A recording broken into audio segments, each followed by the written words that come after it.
Je m'appelle Frédéric Golzac, je travaille au sein de Networlink, société que j'ai créée il y a 8 ans. On va dire que je tiens une certaine légitimité, entre guillemets, bien sûr, d'être déjà entrepreneur depuis pas mal d'années et d'avoir accompagné depuis une quinzaine d'années des sociétés de toute taille, projets avant d'être créés, à des sociétés qui viennent d'être créées ou des sociétés en développement, de la start-up, souvent innovantes, bien sûr, à la PME. Sur des sujets de mentoring, donc accompagnement de sociétés sur tous leurs projets et levée de fonds. J'ai participé à peu près à une trentaine de millions d'euros de levée sur ces 8 années et j'espère 10 de plus en fin d'année sur divers projets. C'est un travail qui est, on va dire, sur le long terme, hein, on ne lève pas les fonds en claquant des doigts. Il y a tout un travail, il y a des dossiers qui sont relativement avancés, prêts, et d'autres un petit peu moins. Je suis de formation ingénieur industriel, même si je pratique plus le côté lié à la finance et au business, on peut le dire comme ça, par la création des sociétés que j'ai pu avoir. Et tout secteur d'activité, j'ai accompagné les sociétés en smart industry, en IoT, en deep tech, IA, blockchain, marketplace, un petit peu digital, des sociétés SaaS, B2B SaaS, medtech, etc., etc. Énormément de domaines. Certaines références, ceux qui se portent bien, d'autres qui ne se portent pas forcément bien avec la crise. Il y a de tout, même en ayant levé. Et j'interviens, bien sûr, je peux intervenir parfois très ponctuellement parce qu'on doit, par règle de valorisation, parce qu'on a été approché par un fonds ou un approché de fonds. Ça peut être le sujet challenge MVP, ça peut être des sujets comme ça. Mais souvent, je fais un accompagnement qui est peut-être très early stage, même au démarrage d'une société. Et pour challenger un dossier, le diagnostiquer, voir où c'est qu'il y a des points, des trous dans la raquette, comme on dit, on utilise ce terme cette fois-ci. Et ensuite faire en sorte de le présenter faire tout ce qui est des documents qui sont fondamentaux pour lever des fonds, et enfin l'envoyer à qui il faut. En fait, c'est ça, c'est surtout gagner du temps, ne pas perdre du temps, et en face, on a des investisseurs qui s'attendent à certains types de dossiers, dans des secteurs particuliers, il ne faut pas se tromper. Donc, pour commencer, ça va être court, hein, de toute manière. Pour commencer cette présentation, la plupart des entreprises sont faiblement, je vais un peu trop vite même, la plupart des entreprises sont faiblement capitalisées. Bon, on l'a entendu tout à l'heure, d'ailleurs, par rapport à BPI, donc effectivement, c'est souvent le cas, et peine à s'internationaliser. En France, on a, on va dire, à différence de certains autres pays qui démarrent déjà avec une vision internationale, c'est un sujet qui peine, et donc du coup, forcément, ils font des moyens. Il faut aussi avoir une certaine maturité. Après, il y a une majorité d'entreprises qui ne lèveront jamais, soit parce qu'elles ne le souhaitent pas et nous n'en avons pas besoin. C'est un choix et c'est même très bien. Il faut aller assez vite pour ne pas être, on va dire, concurrencé aussi, hein, en France ou ailleurs. Et donc, les moyens financiers qu'on lève des fonds, c'est surtout pour aller vite. Surtout quand on est une start-up où il y a une grande vitesse là-dessus et que ça devient très concurrentiel. Après, il y a une majorité, c'est même pas une majorité, c'est la moitié sur l'INSEE, 50% des sociétés disparaissent au bout de 5 ans. Et donc, du coup, il y a 50% qui restent. Donc, évidemment, celles qui sont plus, c'est une bonne croissance organique que celles qui éventuellement ont levé, ils ont plus de chances de perdurer et se développer, pivoter s'il faut pivoter, comme assez souvent. Voilà. Et après, il faut savoir que parmi celles qui auront levé, ça peut prendre une moyenne de 3 ans pour faire une série A. Donc, bien sûr, en attendant, on se finance par ses propres moyens, on fait du love money, du family friend funding, comme on dit, autour de la famille, des amis et soi-même. Et bien sûr, on fait appel à des aides et des subventions qui existent en région, qui existent par des pays et d'autres organismes, la French Tech, etc. Évidemment, quand il y a un échec, c'est une perte qui est économique et de temps pour les fondateurs. C'est un échec, on n'est pas des Américains où un échec, ça renforce. En général, on accuse le coup. Tout le monde est passé, moi-même aussi. Et après, c'est une perte aussi de savoir-faire et technologique. Combien de projets ou de sociétés avec des innovations ou même des avantages concurrentiels importants n'ont pas pu rejoindre leur marché ou perdurer et ils ont été concurrencés. Donc, c'est bien dommage. Donc, l'idée de lever de fonds, pourquoi on lève, c'est pour financer sa croissance. Bon, il y a plein de raisons, mais on va dire le principal, c'est pour financer sa croissance, quand on en a et qu'on doit l'avoir, pour développer ses produits et ses services, pour recruter, parce qu'il faut bien avoir un staff, disons que dans la note d'une évaluation d'une start-up ou d'une société par les investisseurs, je dirais que 50% de la note, c'est l'équipe. Alors bien sûr, si on a une équipe très bonne, et si on a même des fondateurs qui ont l'expérience, qui ont réussi, qui ont levé auparavant, ou qui ont, je ne sais pas si c'est une réussite seulement de lever, mais qui ont réussi dans leur activité et qui font partie d'un écosystème, qui ont des reconnaissances, qui ont éventuellement fait un exit, qui ont réussi à vendre leur société si c'était leur objectif à un moment donné. Mais c'est des bonnes choses et surtout des personnes de qualité. Donc, en fait, rejoindre ce marché, c'est important. Il y a un marché et ce marché, s'il est considérable, il faut pouvoir y aller avec, bien sûr, des moyens financiers, de l'activité et des équipes. Structurer son capital, on lève aussi pour structurer son capital, on l'a entendu tout à l'heure à deux reprises, c'est-à-dire que souvent, on a des solutions et des aides qui sont, ou des avances remboursables et qui sont à hauteur des fonds propres. Donc, évidemment, si on n'a pas de fonds propres, on ne peut pas faire appel à ça. On a certaines aides, oui, bien sûr, à l'innovation et certaines choses, mais toujours, c'est lié aux fonds propres. Donc, quelque part, soit on a énormément de moyens, on les met, soit on va les chercher ailleurs et on donne une part de son gâteau, qui est la société, à des investisseurs. Donc, ces investisseurs, comme vous le savez, il y a plusieurs types. On va dire les quatre principaux, c'est la famille et les amis, on est d'accord, les fondateurs. On va dire qu'il y a les business angels, il y a des groupes de business angels également. Souvent, dans chaque région, il y en a. Et là, ici, il y en a partout. Ensuite, il y a également des family office. Il y a des venture capital, des private equity, donc fonds de capital risque, on va dire, au capital développement. Et enfin, il y a des fonds corporate, c'est des sociétés qui créent un fonds et où il y a du sens. Et souvent, ils facilitent du business avec les sociétés, donc ça accélère.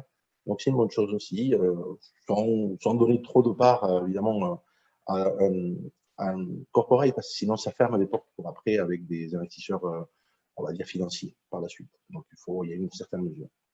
Donc, on structure capital aussi pour trouver un financement. On va voir une banque, donc après, une banque qui intervient. Et effectivement, si vous avez fonds propres qui sont faibles, si vous ne sont pas déstructurés, évidemment, on a du mal à lever. Et bien sûr, pour accéder à certains marchés, je parle d'appel d'offres, hein, ou pour même rassurer un possible client un grand compte. J'ai vu beaucoup de sociétés qui, comme ils n'avaient pas un capital ou des fonds propres importants, vous avez 1 000 € de capital social et vous n'avez rien. C'est difficile de faire un POC et pouvoir déployer, qui prouve que vous allez pouvoir, on va dire, faire un déploiement. Donc ça, c'est un point important. Donc, lever de fonds, heureusement ou malheureusement, c'est une bonne chose. Et après, il y a des gens qui estiment que c'est un signe de réussite. On va dire que ça l'est en une certaine mesure. Donc, comme je disais, après, il y a quand et comment lever des fonds. Et donc, quand et comment de fonds, là, c'est vraiment une synthèse je dirais, de l'essentiel, d'après moi, après cette expérience de accompagner des sociétés, préparer des dossiers, échanger avec des fonds, des investisseurs de tout type, plusieurs fois par an, et parfois plusieurs fois par an. Et forcément, en face, j'ai des investisseurs qui ont des attentes et tout ce retour d'expérience, je le transmets donc aux entreprises et aux fondateurs avec qui je travaille pour qu'il n'y ait pas d'erreur, pour qu'on parle le même langage et que ça puisse fonctionner. Et si ça ne fonctionne pas, c'est qu'il y a des choses à préparer encore. Donc, en fait, le point important, c'est d'avoir une équipe de qualité. Ça, c'est très important. Le fondateur, le monofondateur, on va dire tout seul, ça fait peur à plusieurs titres. C'est un peu normal, c'est l'homme clé. Donc, en fait, s'il y a un problème avec l'homme clé, il y a tout qui disparaît. Donc, il faut faire attention. C'est intéressant de s'associer. Mais bon, on change des États-Unis, je fais beaucoup de veille là-dessus. C'est vrai qu'il y a des évolutions dans ce sens pour d'autres raisons, mais je pense que ça viendra ici éventuellement plus tard.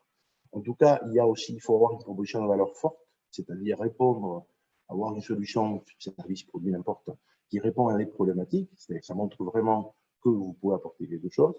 Avoir une vision ambitieuse, c'est-à-dire que ça arrive, beaucoup de projets qui sont vraiment techniquement très intéressants, mais il y a un côté un peu, on va dire, traditionnel, standard. Et en fait, les investisseurs cherchent à avoir de la vision et l'ambition. Pourquoi? Parce qu'il faut une traction, il faut bien une exponentialité pour que ça puisse intéresser l'investisseur qui se dise, je mets aujourd'hui 10, demain, je voudrais que ça vaille 100, d'accord? Ou l'infini, en tant qu'affaire. Et si la vision, on va dire, l'ambition est faible, c'est, disons que vous ne les rassurez pas. Et après, au niveau vision, bien sûr, il y a ce côté un peu smart qui fait qu'il y a certains entrepreneurs qui arrivent à transmettre en 2 phrases ce que c'est leur proposition de valeur et leur vision et leur ambition. Et j'ai déjà vu des levées de fonds en un rendez-vous. Voilà. Alors, bien sûr, il y a d'autres éléments qui ont fait que, mais en général, ça prend du temps. Taille de marché, évidemment, c'est le point aussi très, très important, évidemment important, parce que si vous avez un marché, il y a des fonds, par exemple, j'en ai cité, qui, si votre marché que vous pourriez atteindre, ou valorisation même, n'est pas du niveau de 100 millions d'euros, vous pourriez être valorisé dans les 5 ans, 500 millions d'euros, même les 3 ans pour certains, ils ne veulent même pas regarder votre dossier. Donc, du coup, ce n'est pas la peine de présenter des dossiers, ils seront largement en dessous. Donc, vous passez votre chemin et vous le présentez à d'autres types d'investisseurs. Tout le monde voudra, bien sûr, une valorisation la plus haute et on va dire, un marché atteignable le plus haut possible, mais quelque part, c'est notre. Et après, il y a les avantages concurrentiels. Vous pouvez être un océan rouge et avoir des avantages concurrentiels qui font que vous pouvez intéresser. Finalement, il y a aussi la partie prototype, où vous en êtes de votre stade, c'est-à-dire le développement. Est-ce que vous avez un prototype qui est fait, il n'est pas fait, c'est que des plans? Bon, c'est un peu early, vous ouvrez à certains investisseurs, très early stage. Si vous avez des POC, très bien, est-ce que vous êtes capable de l'industrialiser et commercialiser? Voilà. Et après, on va dire qu'il y a une deuxième phase, c'est le produit market fit qu'il faut atteindre, c'est-à-dire qu'il faut avoir confronté les produits avec un marché, avec des clients, et vous atteignez le produit market fit quand en face, ça génère du chiffre d'affaires et des clients. Bien sûr, vous avez des clients et des témoignages positifs, des lettres d'intention. J'ai accompagné une société pour une levée de fonds qui a été de près de 5 millions d'euros en faisant 80 000 euros de chiffre d'affaires et uniquement, on a réussi, donc ça a été un peu l'aide que j'ai menée, à approcher à peu près 50 grands groupes et une vingtaine ont fait des lettres d'intention. Et avec ça, on a fait une levée de fonds assez incroyable. Mais c'est important, après ça ouvre des marchés, évidemment, ce n'est pas uniquement des bouts de papier. Traction métrique, c'est-à-dire cette traction qu'il faut avoir exponentielle, on va dire, et des métriques qu'il faut piloter, suivre et piloter pour pouvoir montrer que ça évolue. Un dossier de qualité, business plan, ça va de soi, bien sûr, mais c'est surtout un budget qui va bien, dans les formes qui se font maintenant. Si on fait de la lecture d'un VC qui reçoit 2000 dossiers, c'est en diagonale, donc ils vont recevoir 2000 dossiers, chacun va recevoir X. Il faut bien que ce soit à peu près dans le même format. Donc, moi, je travaille ces formats et je le rédige avec les fondateurs, où je l'adapte. Et donc, ce dossier de qualité, il y a aussi, bien sûr, un exec summary, quelque chose de court. Bon, il y a un certain nombre d'éléments. Des prévisions qui sont assez sexy, donc à faire, d'accord? Pas faire un dossier dans lequel il y a le passé, comptable, on va dire, un regard comptable d'un dossier ne va pas lever des fonds, évidemment. Il y a surtout l'avenir, il faut que ce soit fondé sur des vraies hypothèses. Un runway, c'est si vous arrivez, il vous reste 2 mois de survie, c'est difficile de lever. Voilà. Non seulement parce que ça prend du temps, mais en plus de ça, c'est inquiétant parce qu'on le voit. Et voilà. Ensuite, il y a business model, il faut que ce soit intéressant, et la monétisation, ça, c'est des points clés. J'interviens beaucoup sur cette partie-là, et j'apporte, je pense, pas mal de choses là-dessus, voire pivoter la façon de monétiser. Le stade d'avancement dans lequel on est, je l'ai dit, le niveau de chiffre d'affaires, c'est intéressant d'être en sales plutôt qu'en pre-sales. La croissance organique, donc attention, parce que si vous faites si vous cherchez des fonds et que vous laissez tomber la croissance organique de votre société, ce qui arrive très souvent quand on est seul, c'est pas bon, ça se voit de suite et après, c'est encore plus difficile de lever, voire impossible. Les besoins pour un projet de développement, il faut bien financer ça. Quel est le ticket sollicité? Il y a des fonds que si vous dites j'ai besoin de 500 000, il faut passer son chemin. Le type de financement et le type d'investisseur, et en fait, le sujet de la validation qui est très important. Donc, dernière slide, on va dire, lever seul ou accompagné, c'est une question que vous vous posez. Si vous levez seul, fabuleux. Que peut vous apporter un accompagnement comme celui que je fais avec mes clients? C'est faire des diagnostics, c'est à moi et mon équipe, conseil, mentoring. On peut voir des points de faiblesse pratiquement toujours et d'amélioration. La rédaction ensemble de la documentation fondamentale pour pouvoir l'envoyer et que ça matche. Et bien sûr, challenger le business model, la monétisation, le business plan, la stratégie. Okay. J'ai la connaissance des investisseurs, dans mon travail, c'est le but, et de leur thèse d'investissement. Donc, j'envoie des dossiers qui sont qualifiés pour eux, pour ne pas leur faire perdre du temps et que ça puisse s'intéresser. Et j'aide à préparer les rendez-vous, forcément quand il y a un rendez-vous avec un investisseur, et et aussi après les rendez-vous. Juste un dernier point, pardon, hein, je change de slide parce que je ne vois plus rien avec ça, c'est un gain de temps et un focus sur la croissance organique, c'est ce qu'il faut retenir. Merci beaucoup.